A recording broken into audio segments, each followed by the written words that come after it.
Hello, I'm Steve Taylor-Gooby, Managing Director of Towers Perrin's insurance consulting business. The news has been dominated by the global economic crisis. This turbulent economic ride has affected businesses in all corners of the world, and the insurance industry hasn't escaped the effects. Falls in equity values, asset defaults, and ballooning credit spreads.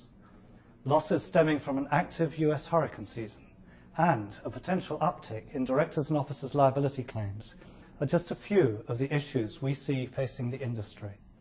All of them have a common theme: risk management.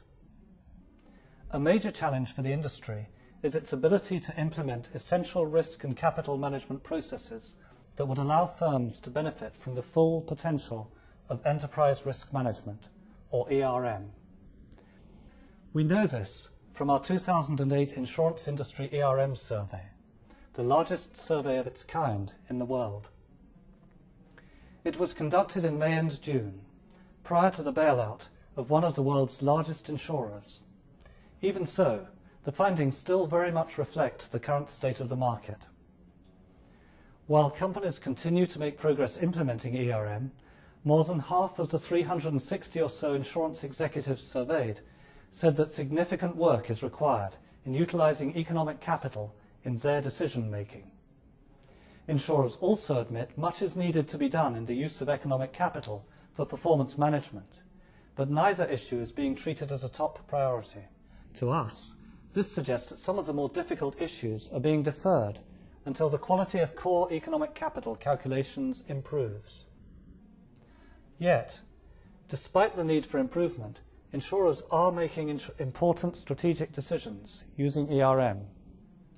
More than 30% said they have made changes to their company's risk strategy or appetite, asset strategies, or product pricing. Clearly, the crisis that we're in is serving as a wake-up call to insurers. It's heightened the importance of having clearly defined risk strategies in place. But where the rubber hits the road, with ERM implementation, European insurers are better positioned than their North American counterparts. This includes economic capital implementation and its use in decision-making. Much of the progress in Europe is related to the proposed new regulatory framework, Solvency II. Solvency II is having a tremendous impact on how insurers in Europe are addressing capital requirements and risk. Under Solvency II, ERM capabilities are expected to lead to lower capital requirements and therefore competitive advantage. Additionally, European insurers said that within the next 2 years, they expect to use economic capital in most major decision processes, a great deal more than companies based in North America and the Asia-Pacific region. More than half of European firms have documented their risk appetite, compared with only about 4 out of 10 insurers in North America. Regulatory drivers are also raising awareness around risk mitigation, for example, hedging and reinsurance. The survey included some other interesting findings. For instance, operational risk management capability remains relatively weak. Only 7% of those surveyed said that they have adequate operational risk management in place.